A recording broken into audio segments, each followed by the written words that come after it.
대한민국의 비대칭 전력이 점점 강화되고 있습니다. 최근 우리 기술로 자체 개발한 신체호함이 해군에 인도된 것인데요. 비대칭 전력은 군사력과 경제력 등에서 현격한 차이를 가진 국가들 사이에 발생하는 힘의 불균형을 해소하기 위한 전략 전술적 수단입니다. 가장 확실하고 강력한 비대칭 전력은 핵무기입니다. 그러나 현실적으로 핵무기를 보유하기 어려운 대한민국은 다른 형태의 비대칭 전력들을 개발하고 보유해왔는데요. 대표적인 것이 미사일과 잠수함입니다. 특히 신체호함은 SLBM을 탑재하고 있어 북한은 물론이고 중국과 일본 등 주변국에서도 신경을 곤두세우고 있습니다. 그도 그럴 것이 잠수함 발사 탄도 미사일은 그 발사 지점을 다양화할 수 있어 은밀하게 적의 중요 목표물을 타격할 수 있습니다. 이는 상대적으로 작은 해군력을 보유한 국가에게도 전략적인 선택권을 넓히고 강대국에 대한 전략적 억제력을 제공합니다. 또한 신체호함은 단순하게 SLBM만 탑재한 것이 아니라 현재 재래식 잠수함 중에는 세계 최고 수준의 성능을 갖추고 있습니다.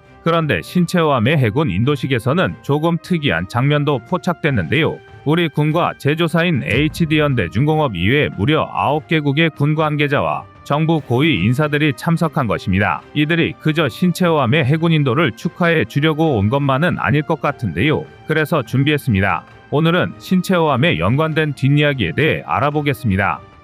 지금 보시는 영상이 마음에 드셨다면 지인들의 카톡으로 공유해주세요. 여러분의 구독과 좋아요는 꺼리튜브 영상 제작에 많은 힘이 됩니다. 2024년 4월 4일 HD현대중공업 울산조선소에서 신체호함의 인도 인수식이 성대하게 개최되었습니다. 이날 행사에는 우리 해군 및 국방기술품질원 그리고 HD현대중공업을 포함한 주요 관계기관과 해외 9개국의 군 관계자들이 참석하였습니다. 신체호함은 장보고3 배치원 사업의 일환으로 2007년부터 시작되었으며 우리나라 기술로 독자 설계하여 건조됐습니다. 신체호함의 해군 인도는 1992년 독일로부터 1200톤급 장보고원을 최초 도입한 이후 국내 기술력으로 최초 연구개발한 잠수함 1단계 사업을 성공적으로 종료하고 해군의 핵심 전략 자산으로서의 역할을 수행할 수 있는 기반 환경을 조성했다는 점에서 큰 의미를 갖습니다. 또한 이번 행사에 미국, 캐나다, 호주, 폴란드, 영국, 폴란드 등 해외 9개국 군 주요 관계자들이 참석하여 높아진 국산 잠수함의 대외 위상과 신규 잠수함 도입을 계획하고 있는 국가들의 뜨거운 관심도 확인할 수 있었습니다. 앞으로 신체호함은 우리 해군에서 8개월간의 전력화 훈련을 통해 작전 수행 능력 평가를 거친 후 실전 배치될 예정입니다. 신체호함의 성공적 인도와 운용은 대한민국 해군 전력에 긍정적인 영향을 미칠 것으로 예상되는데요. 3,000톤급인 신체호함의 주요 특징은 다음과 같습니다. 길이는 83.5m, 폭은 9.6m, 수중 최대 속력은 20노트입니다. 또한 신체호함은 AIP를 채택해 은밀성과 지속 가능한 작전 능력을 대폭 향상시켰습니다. 그리고 소나 체계를 포함한 잠수함의 주요 핵심 장비를 국산화했으며 최신의 소음 저감 기술을 적용하여 적의 탐지를 피해 작전 지역에 접근할 수 있습니다. 신체호함은 어뢰, 기뢰 등 24발의 다양한 무장을 운용할 수 있는데요. 가장 특징적인 무장으로는 6개의 수직발사관을 탑재하고 있다는 것입니다. 국산 기술로 개발된 신체호함은 북한의 핵미사일 시설을 선제 타격할 수 있는 수중 킬체인으로 여겨지며 대한민국 영해 수호의 든든한 방패와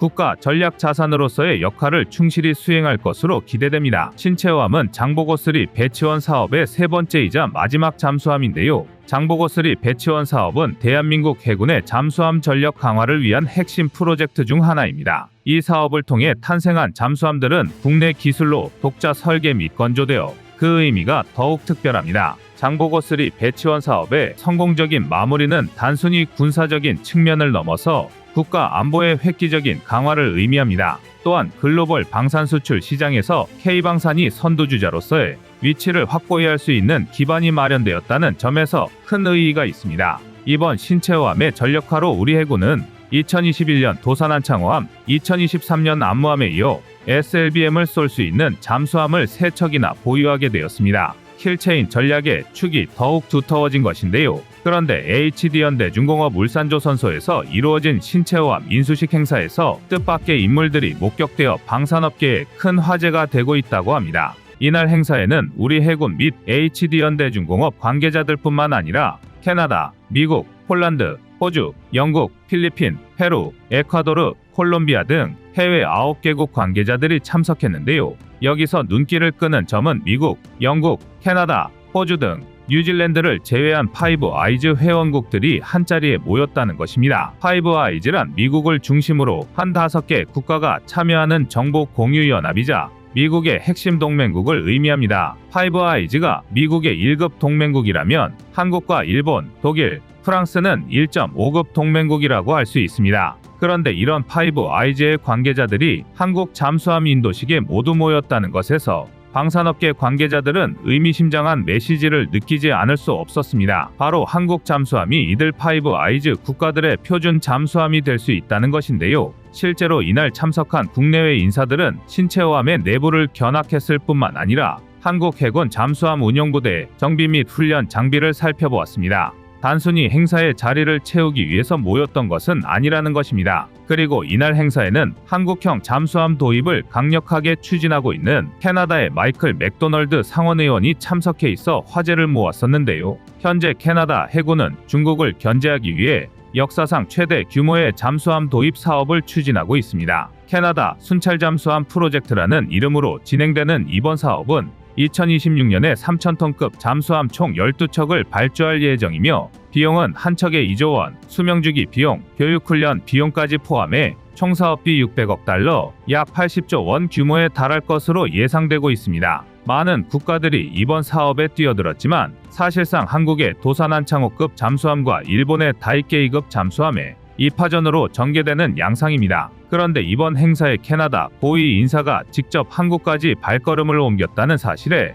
캐나다가 한국 잠수함 도입으로 기운 게 아니냐는 의견이 제기되고 있습니다. 게다가 호주와 폴란드, 필리핀 등 한국 잠수함 도입에 관심을 가지고 있는 국가들이 모두 한자리에 모였다는 점 역시 주목받고 있는데요. 현재 필리핀은 중국의 남중국해 침범에 맞서기 위해 1,400톤급 잠수함 2척 도입을 고려하고 있습니다. 폴란드도 해군 현대화 사업을 위해 2척에서 3척의 잠수함을 도입하는 프로젝트를 진행하고 있고 한국의 3,000톤급 잠수함이 가장 유력한 후보로 떠오르고 있습니다. 그런데 이 같은 흐름에 크게 당황하고 있는 국가가 있으니 바로 인도네시아입니다. 최근 인도네시아가 프랑스에서 라팔 전투기에 이어 2,000톤급 디젤 잠수함 스코르펜급 2척을 주문하며 한국의 뒤통수를 또 때렸다는 소식이 전해졌습니다. 사실 인도네시아의 계약 위반 사례는 KF-21 이전에 잠수함이 있었는데요. 지난 2011년 인도네시아는 대우조선으로부터 1,400톤급 DSME 디젤 잠수함 9척을 도입하기로 합의했습니다. 그리고 1차 사업으로 2척은 한국, 1척은 기술 이전으로 현지에서 생산되어 총 3척이 인도되었고 이후 2019년 3월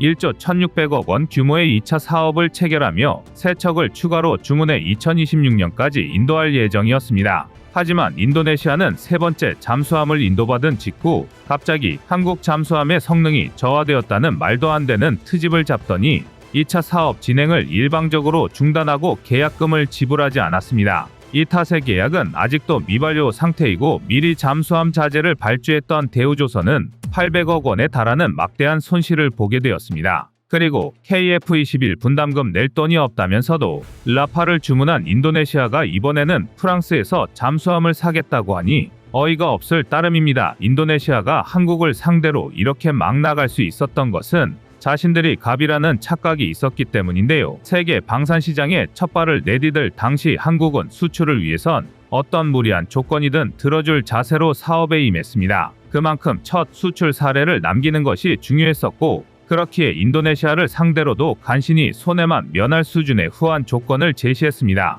이 때문에 인도네시아는 자신들이 갑이라는 착각 속에서 막무가내식 행동을 해왔던 것입니다. 하지만 이번 잠수함 인도식을 보며 인도네시아도 한국이 정말로 세계 방산시장의 갑으로 떠올라 버렸다는 사실을 재확인하게 되었습니다. 현재 캐나다, 호주, 필리핀, 폴란드 등 미국의 핵심 동맹국들이 한국 잠수함 도입에 관심을 보이며 한국 잠수함이 단숨에 서방 세계의 표준 잠수함으로 등극할 것으로 예측되는 상황입니다. 한국 방산의 끝없는 상승세를 보며 인도네시아는 굴러들어온 복을 스스로 차버리고 말았다는 사실을 깨닫게 되었습니다. 폴란드보다 앞서 한국 방산의 가장 가까운 파트너가 되고 동남아의 군사강국이자 방산 강국으로 부상할 수 있었던 기회가 있었음에도 후진국적인 마인드를 버리지 못한 탓에 모든 걸 망쳐버리고 말았습니다. 그리고 한국 잠수함 구매 후보국들 중에 인도네시아와 영해 분쟁을 하고 있는 필리핀이 껴 있었다는 것도 인도네시아의 입장에선 정말 듣고 싶지 않았던 소식이었을 겁니다.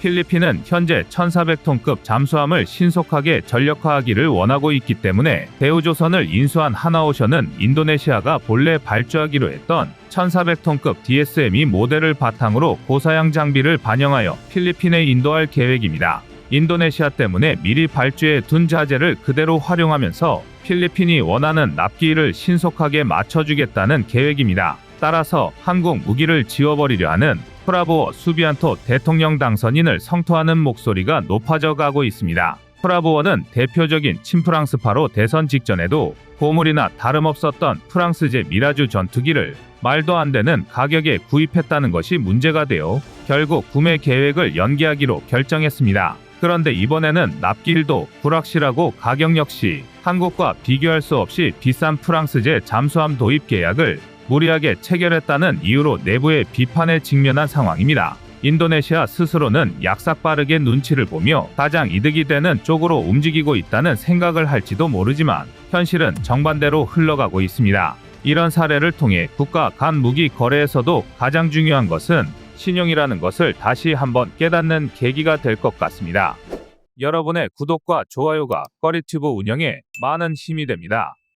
도대체 그 한계가 어디까지인지 가늠조차 되지 않습니다. 대한민국은 거의 전 분야의 무기 체계를 자체 개발하면서 수출에도 큰 성과를 나타내고 있습니다. 그런데 정말 규모가 큰 방산 수출 사업은 해상 무기 체계입니다. 함정과 잠수함 등은 웬만하면 기본이 조 단위를 넘어가는데요. 척당 제작 단가가 워낙 높아 몇 대만 수출해도 그 사업 규모 액수가 천문학적이라고 해도 과언이 아닙니다. 바다 위의 암살자라고 불리는 잠수함은 탐지가 극히 어려워 세계 각국은 전시든 평시든 언제나 대잠작전에 신경을 곤두세우고 있습니다. 지금은 미국, 러시아, 영국, 프랑스, 중국 등에서 개발하고 운용하는 핵잠수함이 최고의 잠수함이라고 일컬어지지만 모든 나라가 핵잠수함을 보유할 수 있는 것은 아닙니다. 그렇다고 재래식 잠수함을 만들 수 있는 나라가 많지도 않은데요. 현재 재래식 잠수함 건조 부분에서 가장 뛰어난 역량을 보이는 나라가 바로 대한민국과 일본입니다. 그런데 최근 해외 역대급 잠수함 도입 사업에서 한국이 일본을 누르고 사업 수주를 할 가능성이 높다는 소식이 들려오고 있습니다. 지난 11월 14일 해군 전문 매체 네이벌뉴스에서는 캐나다 잠수함 사업에서 진전을 보이고 있는 한국의 근황을 전했습니다. 사업에 참여한 하나오션이 현지 기업 여러 곳과 양해각서를 체결하고 벌써부터 생산 및 부품 유통까지 염두에 둔 물밑 작업을 벌이고 있다는 것입니다. 하나오션은 오타와에서 열린 딥블루 포럼 2023에서 캐나다 기업 4개사와 양해각서를 체결했다고 밝혔습니다. 올해 초에는 하나오션이 밥콕과 캐나다 순찰 잠수함 프로젝트 기술 협력을 체결했다고 보도된 바 있습니다. 이에 더해 딥블루 포럼 2023에서 체결된 4개의 새로운 MOU는 캐나다 해양방위 부문에서 하나오션의 입지를 더욱 강화할 것입니다. 하나오션의 정성균 해군함정 국제사업본부장은 하나오션과 새로운 캐나다 협력기업 간의 방위 협력을 위한 새로운 기회를 얻게 되어 매우 기쁘다. 이번 MOU 체결을 통해 하나는 새로운 파트너들과 전략적 관계를 구축하고 발전시켜 궁극적으로 한국과 캐나다 간의 양자 협력을 강화할 것이라고 밝혔습니다. 아닌 게 아니라 아덱스 2023을 통해 캐나다는 잠수함 12척에 달하는 도입 사업을 재확인하고 갔는데요. 캐나다는 1990년대 말 영국에서 빅토리아급 잠수함 4척을 도입해 운용하고 있지만 기반 인프라가 너무 부실해 고작 도입 30년 만에 실운용 기간보다 유지보수에 더 많은 시간을 쏟을 정도입니다. 해상안보를 미국에 일임한 채 무임승차해온 탓입니다. 이처럼 캐나다는 천년만년 미국이 자신들을 지켜줄 것이라 착각했지만 오바마 정부 시절 테러와의 전쟁이 실패로 돌아가면서 미국은 덜컥 국방비를 50조 원이나 삭감해버렸습니다. 엎친 데 덮친 격으로 미국의 안보 기조가 자국 우선주의로 돌아서면서 캐나다의 안보 무임승차에 대한 책임론이 불거졌습니다. 캐나다 입장에서는 발등에 불이 떨어진 격인데요. 캐나다는 얄팍한 베링해를 사이에 두고 러시아, 중국과 얼굴을 맞대고 있습니다. 캐나다와 러시아 사이 가장 좁은 해협은 100km가 채 안 되는데요. 당장 미국이 잠수함 전략 전력을 철수시키면 러시아, 중국의 잠수함이 앞바다를 헤집고 돌아다녀도 대응할 방법이 전혀 없는 수준입니다. 캐나다 해군이 최소한의 기량만으로 운용할 수 있고 상호 운용성 요구사항을 충족할 수 있는 더 유능하고 강력한 잠수함을 원한다는 점을 감안할 때 캐나다에는 사실상 한국의 도산한창호급 또는 일본의 타이게이급이라는 두 가지 선택지만이 남아 있습니다. 도산한창호급 잠수함의 가장 뛰어난 특징은 6개의 VLS셀을 탑재하고 있다는 것으로 SLBM도 탑재할 수 있는 능력입니다. 또한 현무3 SLCM과 범상어월에는 물론 대함 전용 UGM-84 하품 미사일도 탑재할 수 있습니다. 하나오션은 2021년 도산한창호급 잠수함을 한국 해군에 처음 인도하는 데 성공했으며 이를 통해 다양한 역량과 미국 시스템과의 운용 호환성을 갖춘 세계 최고의 잠수함 제조사 중 하나입니다. 한국이 잠수함 수출을 여러 나라에서 추진하고는 있지만 잠수함에도 다양한 급이 있고 그에 따라서 수출액은 천차만별인데요. 도산한창호급은 명실상부 현존하는 한국 잠수함 중 최신형에 해당하는 만큼 이 거래가 성사되면 한국이 벌어들일 수익도 매우 클 것으로 보이는 상황입니다. 실제로 한국이 추산하고 있는 이번 거래의 총수익은 약 80조 원 정도입니다. 한 척당 2조 원 안팎의 잠수함을 총 12척 인도하고 여기에 수명주기 동안의 유지보수 비용과 교육훈련 비용까지 포함하면 600억 달러, 하나로 79조 6,200억 원 가량이 됩니다. 막대한 비용이 들어가지만 캐나다는 현재 상당한 안보 위협을 받고 있는 상황이라서 이런 금액도 기꺼이 감수할 의지를 보이고 있습니다. 이처럼 이번 잠수함 사업은 캐나다에게 꽤 큰 의미를 갖고 있는 데다가 규모도 커서 과연 어느 나라가 사업을 수주할지에 대해 국제적인 관심이 쏠려 있는데요. 최종 후보는 앞서 언급한 것처럼 한국과 일본입니다. 캐나다가 내건 조건에 부합하는 잠수함이 한국과 일본에만 있기 때문입니다. 얼마 전 캐나다 현지 매체 더허브는 캐나다 해군이 진행하는 잠수함 도입 사업의 세부 사항에 대한 사설을 게재했습니다. 여기서 새로운 잠수함에 요구되는 필수적인 스펙 몇 가지를 제시했는데요. 첫 번째는 미국이 반대하는 핵잠수함이 아닐 것, 두 번째는 장거리 자막 능력, 세 번째는 미군 장비와의 호환성 및 후속 군수 지원 능력입니다.